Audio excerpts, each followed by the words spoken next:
Every evening you lie down in a quiet, dark bedroom. Pull the blankets over your chest and close your eyes. Your muscles relax, your breathing slows down, and your physical body becomes completely still. Yet just a few hours later, your mind is suddenly transported into a vivid, breathtaking reality. You might find yourself flying effortlessly above a glittering city, running in terror through a dark alleyway from a shadowy pursuer, or having an intense emotional conversation with someone you haven't seen since childhood. When you finally open your eyes to the morning light, your heart is pounding and you are left staring at the ceiling, wondering how something that felt so real could vanish into thin air. Why does the human brain go through the immense effort of constructing these elaborate, emotional, and sometimes bizarre imaginary worlds, while our physical bodies are supposed to be resting? To solve this mystery, we first have to understand what a dream actually is from a biological perspective. At its core, a dream is a complex collection of images, sounds, physical sensations, thoughts, and deep emotions that are generated entirely inside your mind while you are sleeping. When you are inside a dream, you rarely question it. You genuinely believe you are experiencing real events in real time. But not all dreams are created equal. Some unfold like a high-budget movie with a clear, logical storyline. Others are just short, disconnected flashes of random scenery. Some mirror your boring everyday routines, while others completely break the laws of physics and reality. We experience mundane dreams, terrifying nightmares, stubborn recurring dreams, and even lucid dreams, where we suddenly realize we are sleeping. And here is a fascinating fact that surprises most people: we actually dream much more than we remember. An average person dreams multiple times every single night, experiencing up to 2 hours of dream reality before dawn. However, our brains are biologically wired to forget the vast majority of these experiences the moment we wake up. So when someone tells you that they never dream, what they are really saying is simply that they never remember their dreams. For centuries, scientists believed that sleep was a passive state of absolute rest, where the brain simply turned off to save energy. But modern neuroscience has completely shattered that myth. When your body falls asleep, your brain stays remarkably active. In fact, during certain phases of the night, your sleeping brain is burning just as much metabolic energy and firing just as many electrical signals as it does when you are wide awake and solving a complex math problem. Instead of shutting down, your brain is busy working the night shift, processing memories, regulating emotional stress, and organizing the massive influx of information you absorb during the day.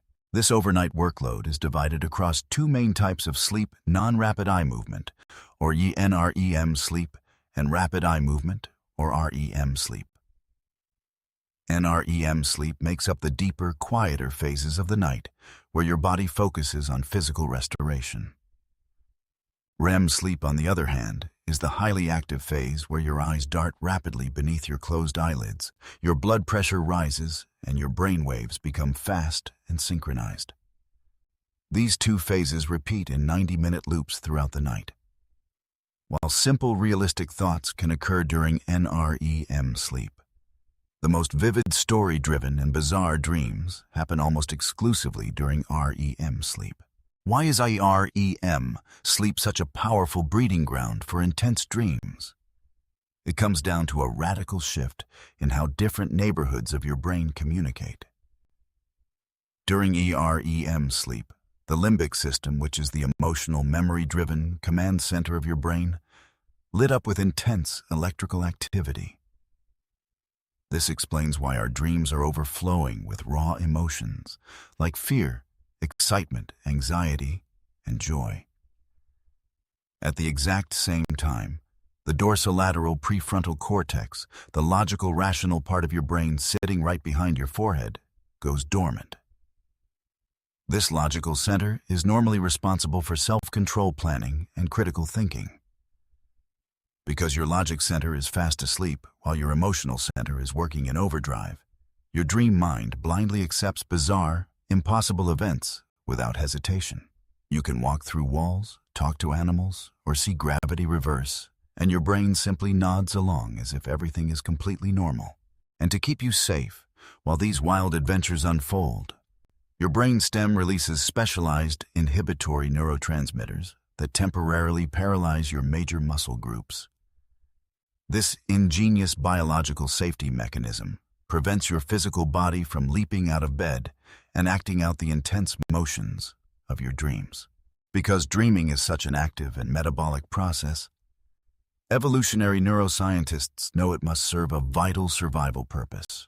Today, there are 6 leading scientific theories explaining why our brains create these midnight realities. The first major theory is that dreaming acts as an overnight memory organizer. Throughout your waking hours, you are bombarded by millions of sensory inputs, conversations, facts, and experiences. If your brain tried to store every single detail permanently, your neural circuits would quickly overload. Sleep is when the brain reviews this raw data.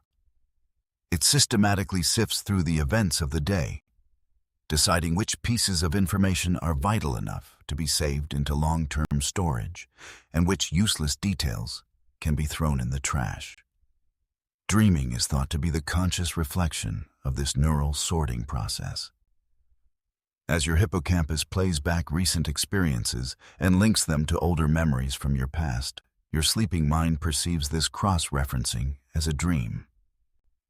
This explains why people and problems from your workday often show up in your sleep, but they are mixed together with childhood friends and imaginary landscapes. Your brain is weaving new experiences into the existing web of who you are. The second theory suggests that dreaming is a form of overnight emotional therapy. Life is filled with stressful, painful, and overwhelming events.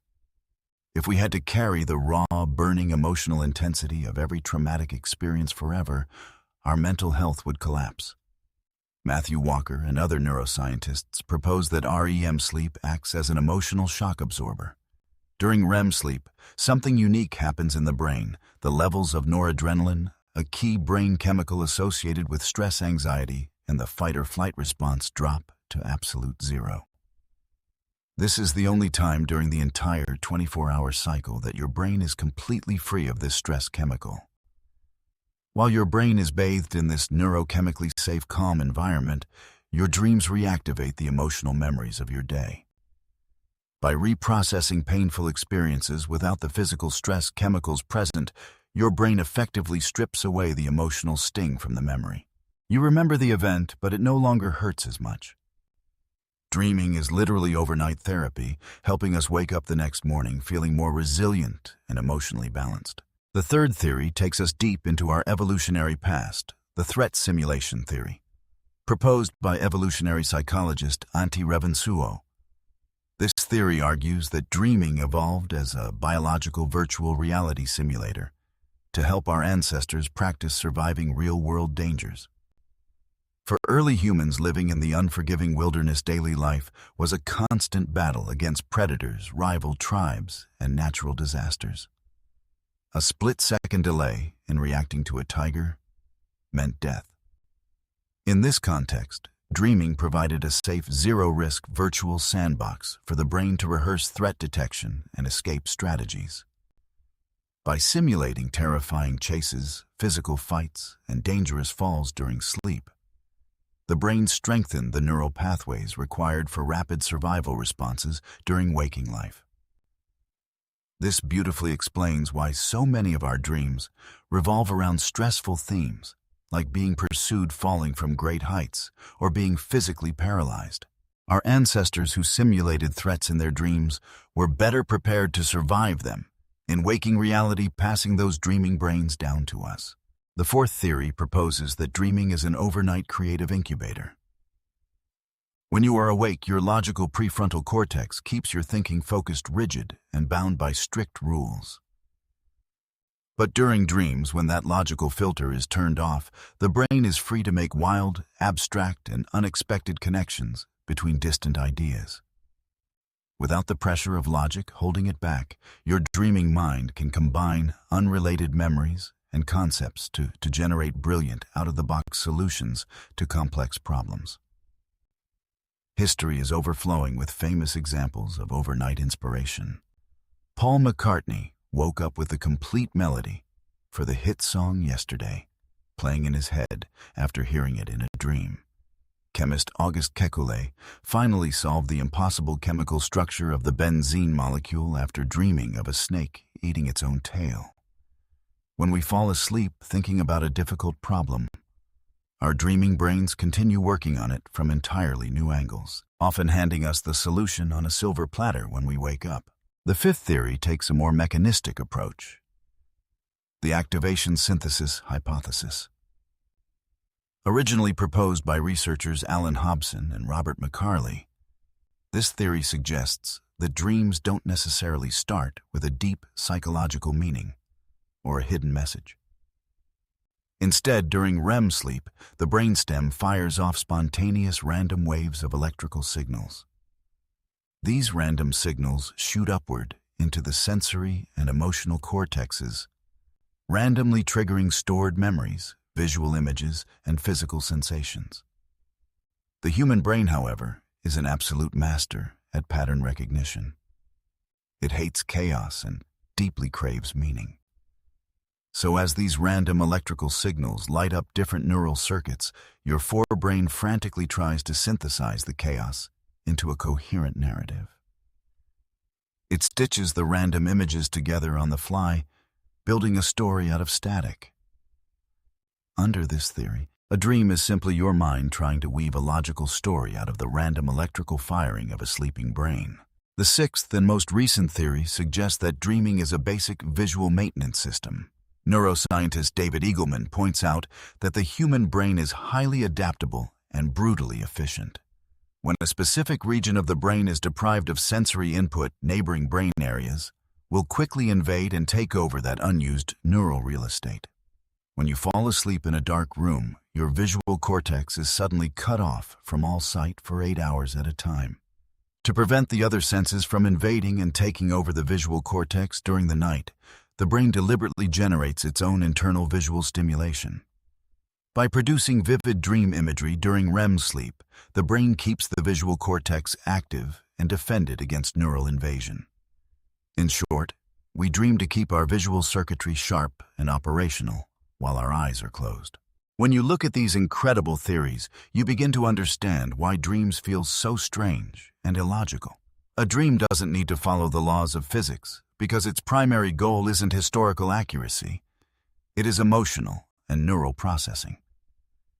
Your brain effortlessly grabs a room from your childhood house, inserts a coworker you met yesterday, and introduces a conflict from an anxiety you felt last week, blending them all into a single seamless scene. Because your logical brain is offline, emotion becomes the steering wheel of the dream. You might feel intense, overwhelming terror without even understanding what you are running from. The emotion is real, even if the storyline is completely fabricated.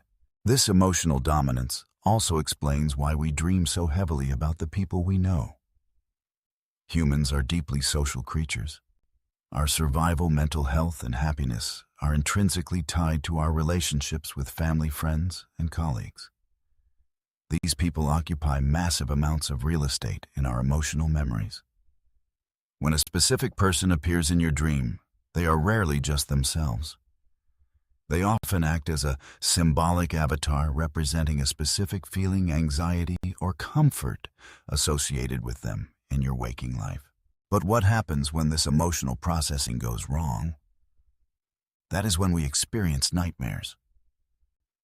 A nightmare is simply an intense, distressing dream that forces your brain to wake up in a state of fear, sadness, or anxiety.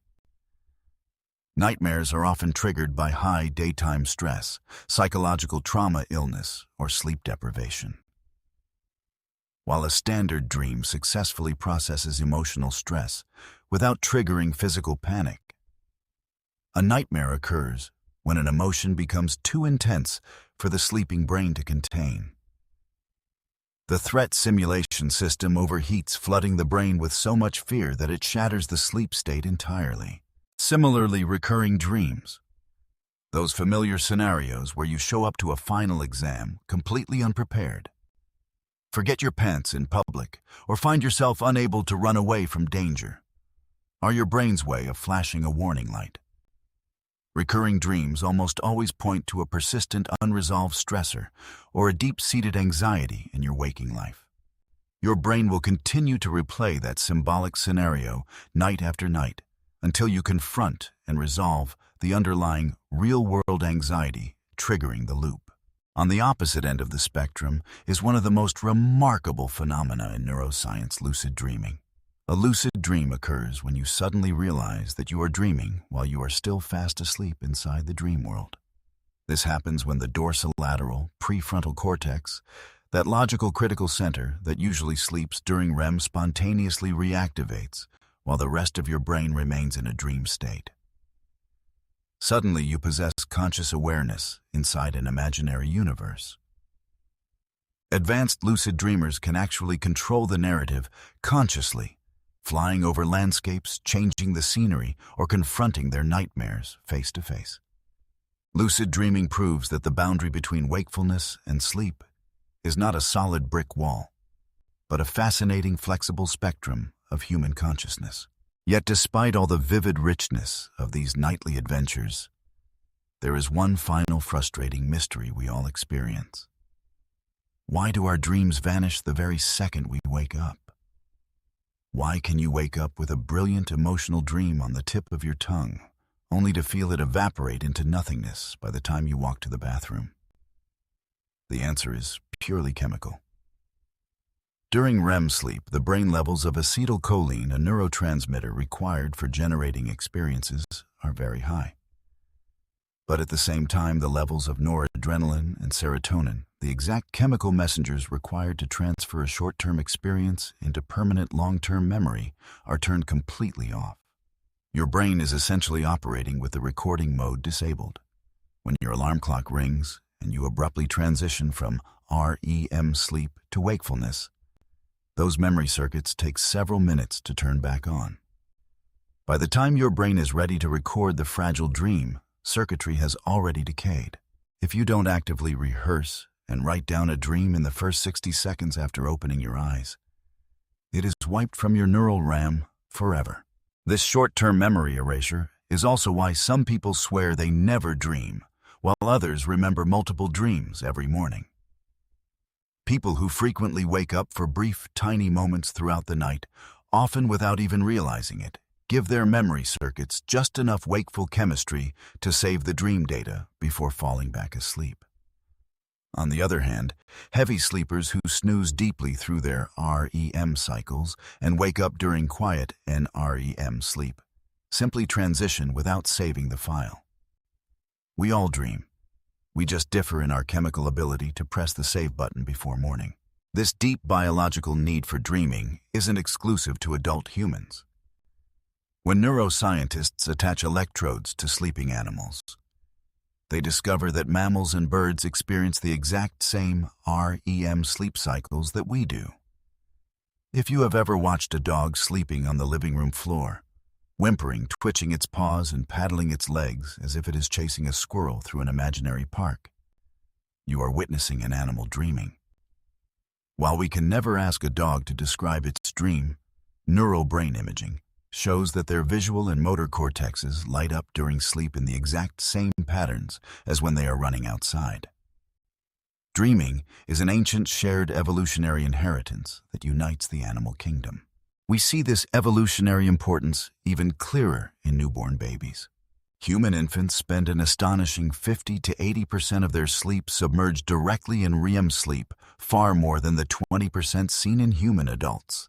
Why would a baby who has zero life experiences to process need to dream so much? Neuroscientists believe that in infants, our REM sleep acts as a neural construction worker.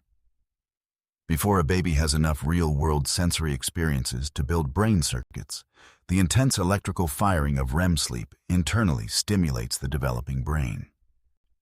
It acts as a testing ground, firing off neural pathways to build the foundational wiring for vision-motor coordination and emotional bonding before the baby even learns to walk.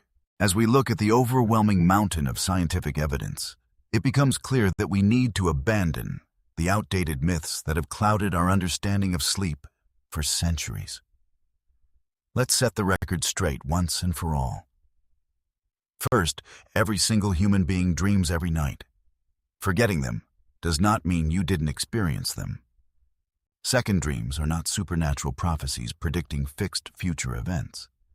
They are your brain using past memories to simulate potential future scenarios. Third, dream symbols are not universal. Dreaming of water or falling does not mean the exact same thing to you as it does to a stranger across the globe. Your brain uses your own unique personal history to build your dream language.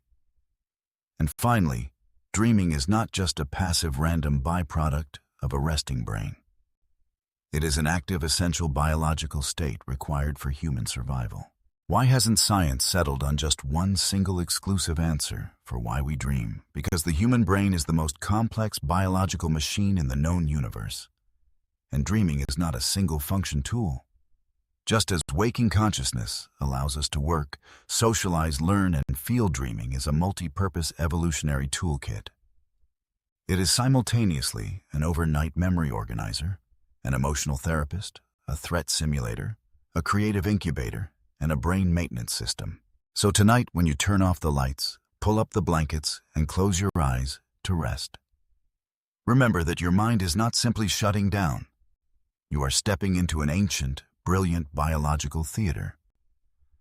While your physical body rests in the quiet darkness, your brain is bravely stepping onto the night shift, healing your emotional wounds, organizing your most precious memories, and quietly building the vibrant, imaginary worlds that keep us human.